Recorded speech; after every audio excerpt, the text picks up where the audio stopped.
Aper, le sanglier en latin.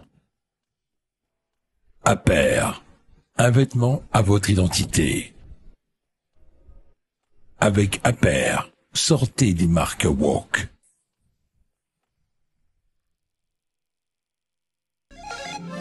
Un café, s'il vous plaît.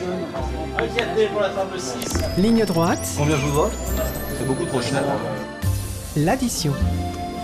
Et on retrouve pour cette addition notre partenaire une semaine sur deux, Xavier Aimant. Bonjour. Bonjour à tous. Merci d'être avec nous ce matin. Le reste de l'équipe nous rejoint, mais vous commencez tout de suite par votre édito. Eh bien, pour cette nouvelle chronique de fin de semaine, n'ayant pas réussi à trouver dans l'actualité un sujet un peu léger, j'ai décidé d'évoquer un thème intemporel et en lien avec le nom de notre chère radio, la courtoisie. Alors, vertu et qualité typiquement françaises durant des lustres, élément indispensable de la socialité, qui est l'un des fondements de la civilisation, la courtoisie est en effet sans doute l'une des principales victimes de notre modernité finissante. Mais qui a donc assassiné la courtoisie ?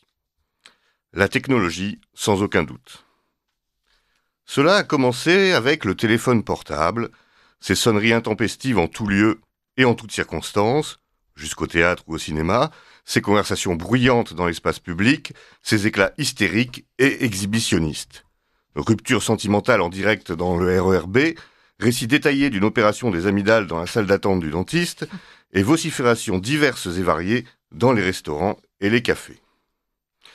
Notre vie est si palpitante, si passionnante, qu'elle mérite d'être partagée au plus grand nombre, même et surtout d'ailleurs à ceux qui n'ont rien demandé, mais qui devraient s'estimer heureux et chanceux de pouvoir en être ainsi les témoins. Il est désormais tout à fait banal de discuter avec quelqu'un qui, tout en hochant la tête, consulte son précieux téléphone, ou de voir des tablées de convives parfaitement silencieuses, chacun se consacrant à la rédaction frénétique de messages divers et variés adressés à on ne sait qui, pour dire on ne sait quoi. Par un étrange et ténébreux mystère, la personne derrière l'écran est toujours plus passionnante que celle qui se trouve en face de nous. Quant à la ponctualité, qui fut jadis la politesse des rois, elle a désormais clairement disparu du logiciel de l'esprit moderne, le sacro-saint portable permettant d'annoncer son ou ses retards ou d'éventuellement reprogrammer le lieu du rendez-vous. Mais ce qui a indubitablement posé le dernier clou sur le cercueil de la courtoisie, ce sont certainement les réseaux sociaux. Ce formidable outil de communication qui aura surtout été un magnifique outil de libération de la parole haineuse, insultante, fièrement bête et joyeusement méchante. Sur les réseaux, le moindre désaccord conduit à l'invective, le sarcasme tient lieu de commentaires et l'attaque ad hominem d'arguments. Sous couvert d'un relatif anonymat, très relatif d'ailleurs, chacun se croit autorisé à tenir des propos, à utiliser un ton et un vocabulaire qu'il n'oserait même pas envisager dans un autre contexte. C'est le grand défouloir des frustrés et des impuissants qui trouvent tout à fait normal d'insulter ou de moquer de parfaits inconnus qui, a priori, ne leur ont absolument rien fait et qu'ils ne sont nullement obligés de suivre, de lire ou d'écouter. Mais plutôt que de simplement se détourner ou se désintéresser d'un contenu qui leur déplaît, ou même qui les navre, ils pensent utile, voire même indispensable, de laisser un petit glavio, un petit crachat, une petite injure, une petite insulte. Pas question de débattre, de discuter, d'échanger, non, juste vomir et blesser, ou en tout cas essayer. Sans doute est-ce pour compenser la journée passée à obéir silencieusement et piteusement à son petit chef de service, ou à baisser les yeux dans la rue et le métro. Mais ce n'est pas une excuse. Un homme, ça se tient et ça se retient, même planqué derrière un clavier d'ordinateur. Or, soyons en désaccord, soyons opposés, soyons adversaires, voire ennemis, pourquoi pas, mais restons décents, restons courtois. Merci Xavier Aimant pour cet édito, et puis on passe à la suite de l'addition avec le reste de l'équipe. L'addition. On va commencer par réagir à votre chronique. C'est vrai que ça nous sort un peu le nez de l'actualité, ça fait du bien. Merci Xavier Aimant. Et on va commencer peut-être par noter ce que vous pointez à la fin de votre chronique, ce paradoxe qu'il y a entre un peuple qu'on peut qualifier de plus en plus de mouton, un peuple qui se plie à tout, au port du masque aberrant quand on est debout, mais pas assis, aller se faire piquer pendant le Covid, et puis voilà, qui gobe sans difficulté tout ce qu'on veut lui asséner, et qui d'un seul coup retrouve une forme de courage et de candeur dès qu'il se trouve derrière un écran qui est assez fascinante. Est-ce qu'on pourrait en être rassuré d'une certaine façon en se disant que cet esprit critique et puis presque râleur du français n'a pas disparu, il est juste dans une autre dimension? Oui, alors... moi, c'est pas l'esprit râleur ni contestataire qui me dérange, vous le pensez bien, c'est plutôt la forme que cela prend. Je trouve qu'il y a une certaine facilité, pour ne pas dire une certaine lâcheté, à en effet utiliser immédiatement et très facilement des termes très violents. Je suis très surpris de la hargne du moindre débat sur Internet. Ça prend tout de suite des dimensions très violentes, très personnelles, etc., etc. Et donc cet aspect me gêne, qu'il y ait des gens qui se défoulent entre guillemets sur Internet. Bon, c'est malheureusement le jeu, mais je pense qu'il faut garder quand même une forme de tenue et de retenue, et de se dire, la personne à qui on parle, c'est une personne en chair et en os, et est-ce que je lui parlerais de la même façon si je l'avais en face de moi, dans un dîner, dans une soirée, etc. On voit bien que c'est pas le cas. Moi, j'ai fait par exemple un grand nombre de conférences. Ça arrivait régulièrement qu'il y ait des gens qui interviennent pour dire qu'ils étaient en désaccord sur tel point, qu'ils n'étaient pas du tout d'accord avec moi. Et on en débattait. La même chose sur Internet. Aujourd'hui, ça aurait donné espèce d'abruti. Il faut être le dernier des crétins pour dire des choses pareilles, avec 3 smileys qui faisant des doigts d'honneur. Ça, c'est un peu gênant. Et je pense que ça profite pas au débat et à l'échange d'idées et à un débat relativement constructif, si ça peut exister. On en profite pour demander aux auditeurs qui nous écoutent de rester courtois dans les commentaires. Il y a certains qui parfois l'oublient et nous lisons vos commentaires. Donc s'il vous plaît, soyez courtois. C'est quand même Radio Courtoisie ici. Marie Falicon. Oui, la question qui peut se poser aussi derrière, c'est celle peut-être de l'anonymat sur les réseaux sociaux, parce que vous l'avez dit, est-ce qu'il parlerait de la même manière, d'une certaine manière, on peut aussi poser cette question dans le cadre de l'anonymat, justement, même s'il faut garantir la liberté d'expression. C'est vrai que par exemple dans le cadre de la lutte contre le harcèlement notamment, effectivement l'anonymat sur les réseaux sociaux peut poser des véritables problèmes. Oui, alors comme je le disais, il est en effet très relatif, parce que les services concernés trouvent très très rapidement qu'il se cache derrière un pseudonyme. C'est vraiment un anonymat de façade. Quelqu'un qui ne connaît pas l'informatique va pas pouvoir aller plus loin, mais quelqu'un qui est un peu doué dans ce domaine, donc en plus c'est un faux anonymat. Les gens qui pensent qu'ils risquent rien derrière leur ordinateur, il faut leur dire tout très clairement, vous trompez, et gardez ça aussi en tête. Ça peut avoir des conséquences. En plus, rien ne s'efface sur Internet. C'est-à-dire qu'on peut vous ressortir, et c'est d'ailleurs souvent le cas dans les débats ou notamment vis-à-vis de certains candidats aux élections, on peut retrouver des propos que vous avez eus il y a 10, 15 ans, etc. Et donc ça aussi, il faut le garder à l'esprit, de toujours assumer ce qu'on dit et savoir qu'un jour, on devra peut-être en rendre compte. Oui, bien sûr. On parle de la technologie, alors on va nous dire qu'on est obsédé. Néanmoins, quand on a abordé le thème de cette édition en équipe très rapidement avant le début de l'émission, il y a quand même quelque chose qui est revenu, c'est que, qu'on le veuille ou non, il y a quand même une certaine population qui n'a pas nos codes de courtoisie, justement, et on le voit, vous parlez des gens qui parlent fort, par exemple, dans les transports en commun.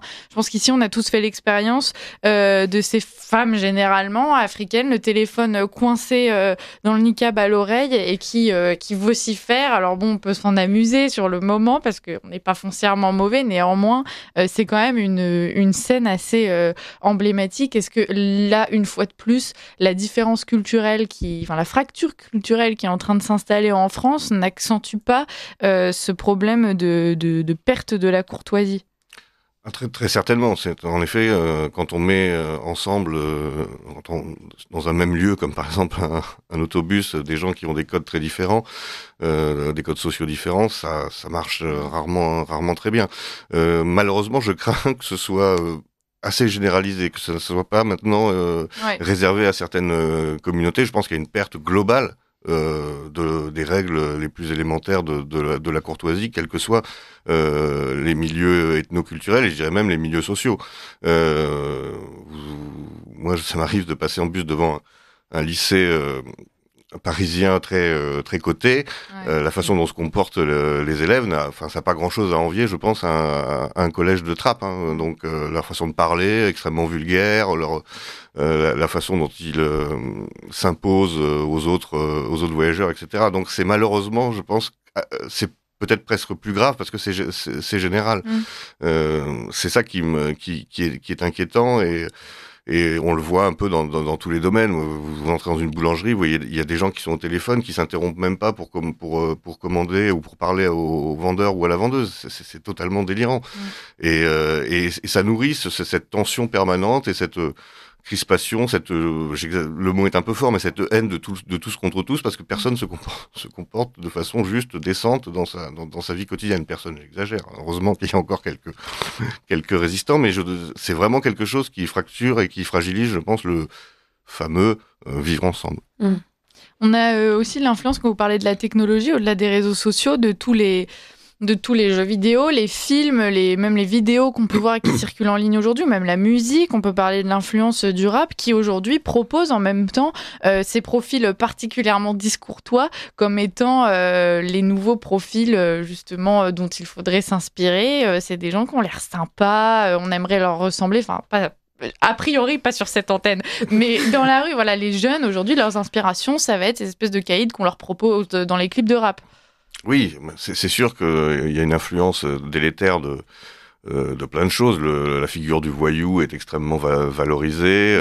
Et à l'inverse, on ringardise la courtoisie. Moi, ça m'est arrivé de croiser des gens qui se moquaient d'un de leurs camarades parce qu'il s'exprimait de façon il dit ouais, tu parles comme un dictionnaire, t'es un bouffon, et c'était en fait la personne qui parlait à peu près correctement et qui était polie qui était stigmatisée, comme on dit aujourd'hui, par le groupe. Donc forcément ça tire pas les gens vers le haut. Donc ça c'est un travail de longue haleine, je dirais, pour rattraper le chemin perdu, mais à mon avis on n'en parle pas souvent parce que il y a des problèmes sans doute plus grave, mais ça participe encore une fois, je pense, au délitement général de la société. Oui, puis la courtoisie, c'est quand même une part importante de notre culture française. Est-ce que l'équipe va encore réagir, Maëlys ? Oui, moi je remarque une certaine ghettoisation, si je puis dire, des discours de jeunes parisiens, par exemple, lorsqu'on se rend devant les établissements scolaires, notamment assez prisés du 16e ou du 7e arrondissement de Paris.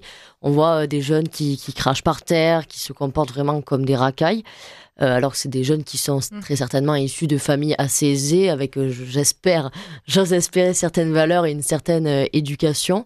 Donc c'est vrai qu'il y a un réel décalage entre leur quotidien. Oui, voilà, exactement. Ils sont rebelles par un fanatisme inexpliqué pour des rappeurs de cité qui ne sont évidemment pas comme eux, entre guillemets. Oui, et puis le vocabulaire. La dissémination du vocabulaire de banlieue dans le langage le plus courant, c'est fascinant. Même dans la sphère politique. Quand vous voyez les gens qui sont en effet issus des beaux quartiers, dire wesh, frérot, à longueur de phrase, c'est quand même assez alarmant. Mais ça, c'est aussi une démission globale, c'est une démission parentale déjà. Parce que malheureusement, le fait d'être issu d'un milieu favorisé économiquement, aujourd'hui, c'est plus forcément synonyme de bonne éducation. Il y a beaucoup de jeunes aisés qui sont totalement délaissés par leurs parents sur la question de l'éducation. Donc, c'est ça, démission parentale, démission aussi du corps professoral, qui est déjà du mal à enseigner ces matières. Donc, il se dit, je vais pas encore en plus leur apprendre les bonnes manières. Je suis pas là pour tout gérer de l'éducation des enfants. Et donc, on se retrouve en effet avec ces caricatures de Jean-Édouard qui parle comme un rappeur du sud de la France. On salue Jean-Édouard. Nous avons notre Jean-Édouard maison. S'il nous écoute, bonjour à lui.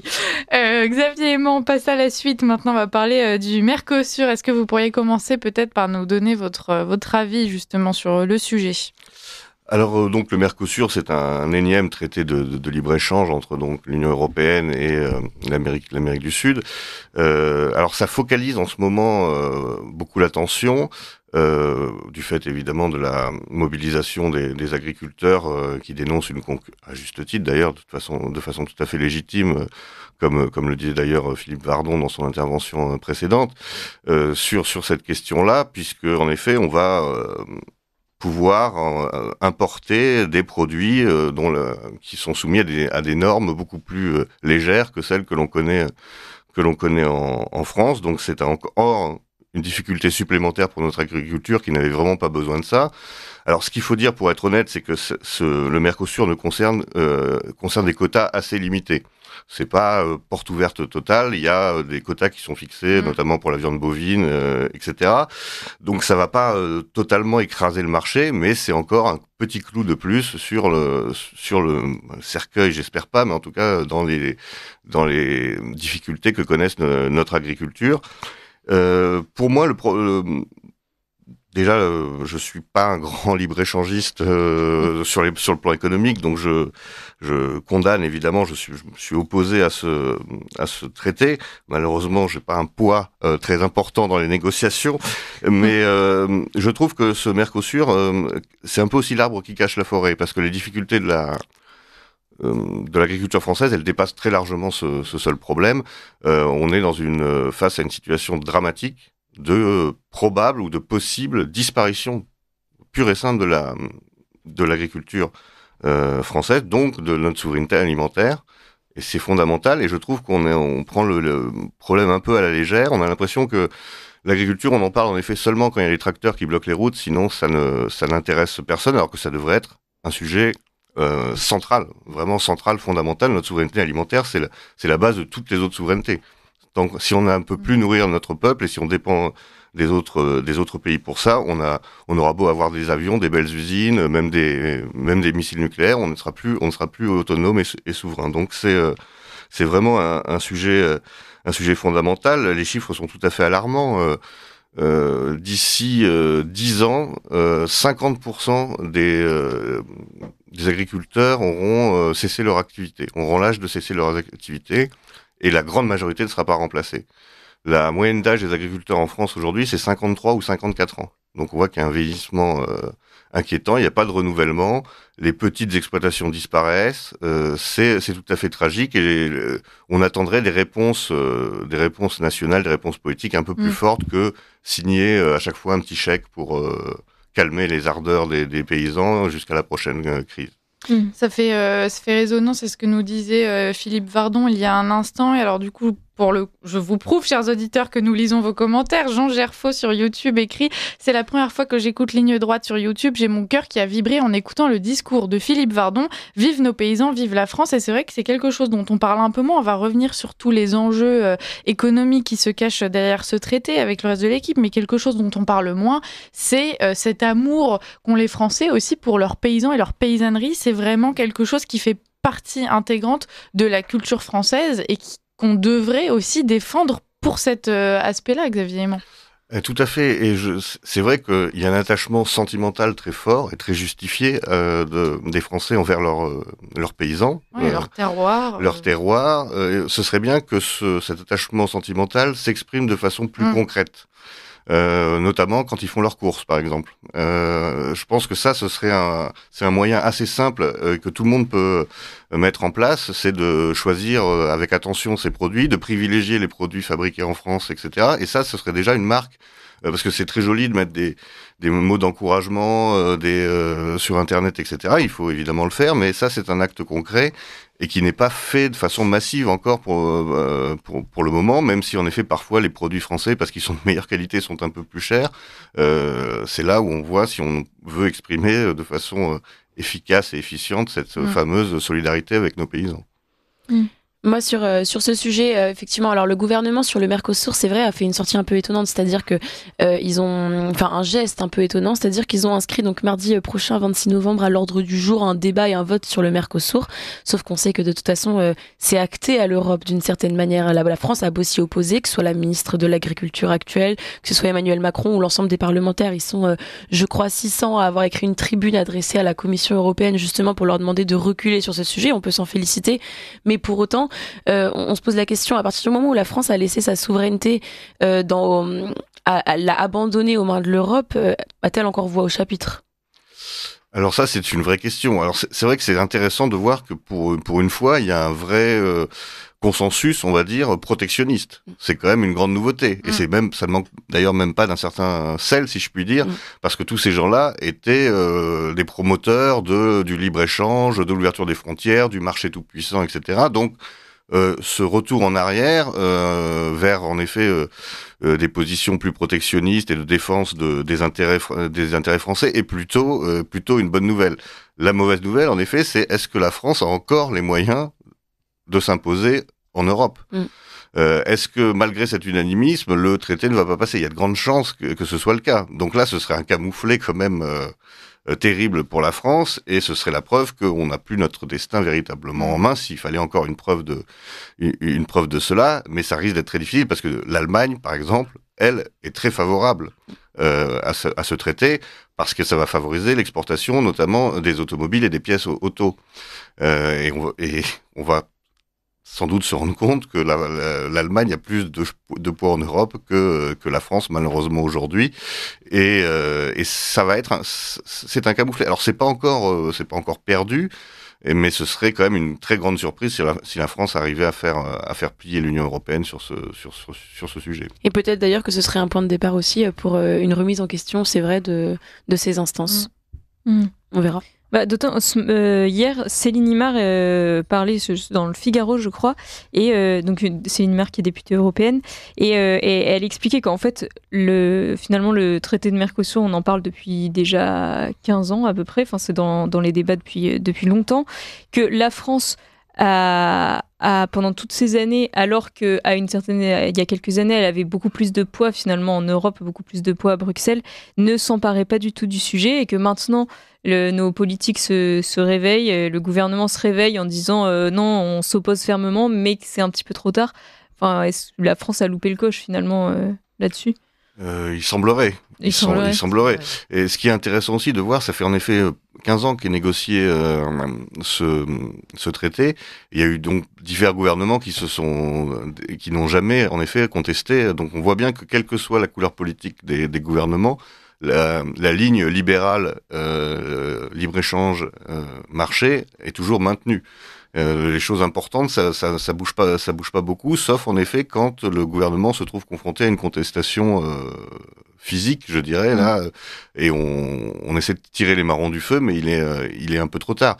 Il est évident que de toute façon, même si on gagnait sur ce coup-là, le problème est plus général. Le problème, c'est est-ce qu'on va rester enfermé dans une économie de plus en plus libéralisée, de plus en plus ouverte sur des traités de ce genre, parce qu'il y a le Mercosur, c'est le dernier toute une série de traités du même genre qu'on a eu avec à peu près toutes les zones du monde, hein, le CETA, l'accord l'ALENA, etc. On multiplie ces accords-là. Est-ce qu'il faut rompre avec cette logique-là ? Il faut rompre globalement avec cette logique-là et revenir à un protectionnisme raisonné, si on veut, je pense, à durablement défendre les intérêts français, et pas ponctuellement, juste quand on sent qu'il y a du remous sur le terrain. On va passer au dernier sujet, puisque le temps file. Xavier Aimant, vous vouliez nous dire quelques mots sur l'Ukraine, et puis plus précisément la position de Biden vis-à-vis de la situation justement entre la Russie et l'Ukraine.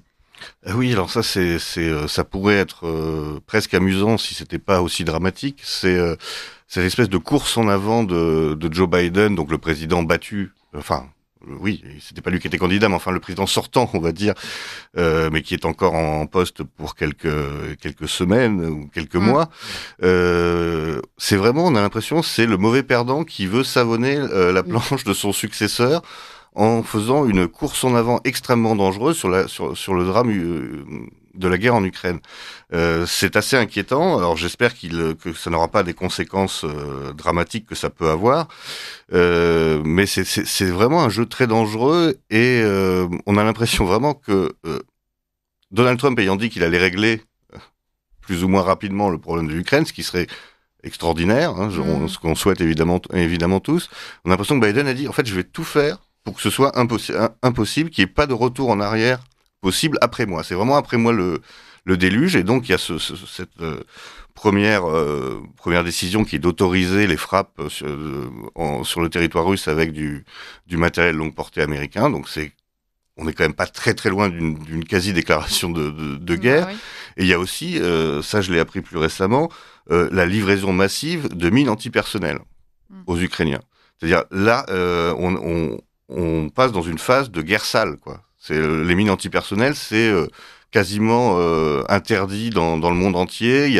On a lutté pendant des années. Il y a eu des campagnes internationales contre ces armes qui sont en effet dramatiques parce qu'elles laissent des traces pendant des années, des dizaines d'années sur les terrains. Même après les conflits, pendant des années, il y a des enfants, des paysans, etc. qui sautent sur ces mines. Et là, le président de la première puissance mondiale, phare de la démocratie, etc., envoie des chargements entiers de mines antipersonnelles en Ukraine, sans que ça gêne grand monde apparemment. Je trouve ça assez délirant, et même moi qui ne suis pas un très grand Trumpiste, je me dis quand même il est temps vraiment qu'il arrive rapidement. Vous pensez que Biden est capable de savonner la planche, comme vous dites, volontairement, ou bien est-ce que c'est simplement dans la lignée de tout ce qu'il a pu déjà faire durant son mandat ? Il y a une accélération très claire. Ouais. Donc moi, ça me semble quand même correspondre le calendrier correspond. C'est au moins suspect d'être une intention de ce genre, en tout cas pour Biden dans ses quelques moments de lucidité par jour. On peut réagir aussi par rapport à l'actualité, la façon dont elle nous a été présentée en France, justement. Donc, je l'ai déjà dit durant la matinale, je me suis amusée à écouter les titres hier soir sur les journaux télévisés, et on nous explique que Vladimir Poutine est prêt à engager la Troisième Guerre mondiale, qu'il menace avec l'arme nucléaire. On a du mal à nous présenter tout ça comme étant la réaction à quelque chose d'antérieur, Xavier Aimant. De toute façon, le débat sur l'Ukraine est complètement biaisé dans les médias français. Il y a une démonisation de Vladimir Poutine, dont on n'est pas obligé d'être un grand admirateur, mais qui doit être traité comme un président élu d'une grande puissance. Et si on voulait vraiment trouver une solution à cette terrible guerre qui est une boucherie invraisemblable, et dont d'ailleurs l'Ukraine aura sans doute énormément de mal à se relever, c'est pas en insultant l'un des protagonistes et en le rejetant quasiment du camp de l'humanité que l'on peut trouver une solution apaisée. C'est vraiment jeter de l'huile sur le feu. Ces gens-là sont devraient rendre des comptes, quoi. Parce qu'en fait, ils pérorent dans les studios et sur les plateaux de télévision, mais derrière ça, il y a des centaines, il y a des milliers de morts, de plus en plus jeunes. On a vu que l'Ukraine a baissé l'âge de la conscription pour les départs au front. Je trouve ça totalement irresponsable. Les bellicistes, qu'ils soient d'un camp ou de l'autre, sont des gens que je considère comme des criminels. Ouais. Et bien souvent, ils sont pas sur le terrain, donc c'est pratique. Ah bah oui, en général, ils sont même très éloignés. Ouais. La guerre par procuration, c'est toujours une belle guerre. Si Trump se désengage du conflit, aujourd'hui, on voit l'opposition de la plupart des dirigeants européens, justement vis-à-vis de Trump et de tout ce qu'il peut représenter. Est-ce que vous pensez que si donc les États-Unis se désengagent, l'Europe suivra le mouvement, ou bien est-ce que par opposition à Trump et à Poutine en même temps, on va simplement se retrouver pris dans un étau, à pas suivre le désengagement des États-Unis, en même temps continuer à affronter une Russie contre laquelle on n'a peut-être pas forcément les armes nécessaires? Oui, alors je pense que vous l'avez dit, je pense que l'Europe n'a pas les moyens. Ouais. L'Europe n'a pas les moyens et l'Europe est divisée. c'est plus du tout la même situation qu'au début du conflit où il y avait un relatif unanimisme. Là, les pays ont donné beaucoup, ont participé lourdement à l'effort de guerre ukrainien. Les opinions publiques commencent un petit peu à dire il faudrait peut-être calmer un peu le jeu et se préoccuper de nos problèmes plutôt qu'envoyer des milliards dans cette guerre que plus personne ne comprend et à laquelle on ne voit pas d'issue. Donc je vois mal l'Europe faire cavalier seul. Ce qu'elle devrait faire, c'est justement se mettre à la table des négociations et jouer les intermédiaires pour arriver à un traité de paix qui soit le moins mauvais possible pour les deux protagonistes. Et vous pensez qu'on a encore ce pouvoir d'influence ? Je pense que c'est le moment ou jamais de regagner justement cette autonomie vis-à-vis des États-Unis et de reprendre une place dans le jeu géopolitique dont on est de plus en plus exclu. C'est l'occasion ou jamais. Si on la rate, on sortira encore un peu plus de l'histoire. Cette actualité brûlante, ça nous rappelle aussi la position de la France sur le terrain militaire. Vous le disiez, par exemple, l'âge de la conscription en Ukraine a diminué. Aujourd'hui, si la France s'engage ouvertement dans le conflit, on imagine assez mal les jeunes Français prendre les armes. Ça nous rappelle que sur ce terrain-là aussi, en ce moment, ça va pas fort pour la France. Oui, ça risque d'être compliqué. On sait que notre puissance militaire n'est plus ce qu'elle a été, que nos matériels sont pour un certain nombre très anciens. On a tous entendu ces histoires où pour un char en état, il y en a 3 qui servent pour les pièces détachées. On s'est aussi affaibli en livrant énormément de choses à l'Ukraine. On a une capacité de munitions qui est très limitée. Donc on n'a pas une puissance militaire très forte. Notre grande puissance, c'est notre force nucléaire, mais je pense qu'on n'envisage quand même pas d'en arriver à cette extrémité-là. Donc, en effet, est-ce qu'on a même les moyens de notre politique je crains qu'aujourd'hui ce soit plus le cas et que ça devrait être en fait au niveau européen. Il faudrait relancer l'idée d'une véritable défense européenne indépendante de l'OTAN et qui mettrait les moyens d'avoir justement pour le coup une autonomie militaire vis-à-vis de tous les impérialismes, qu'ils soient d'ailleurs russes ou américains. On va terminer sur ces mots, Xavier Aimant. Alors, il nous reste 20 secondes. J'en profite pour vous dire, chers auditeurs, que la semaine prochaine, nous ferons la promotion du Salon du Livre qui aura lieu dimanche prochain, si je ne m'abuse, donc le 1er décembre. Voilà, on vous y attendra nombreux. On vous en redira plus durant la semaine. On va recevoir des auteurs qui seront présents sur ce salon. Une fois de plus, une bonne occasion de soutenir les projets qui vont à l'encontre de toutes les choses qu'on peut vous proposer dans les médias de grand chemin. On vous en redira plus, mais voilà, l'annonce est passée. Merci beaucoup Xavier Aimant d'avoir été avec nous pour clore la semaine. Et puis on vous retrouve dans 15 jours. Avec plaisir.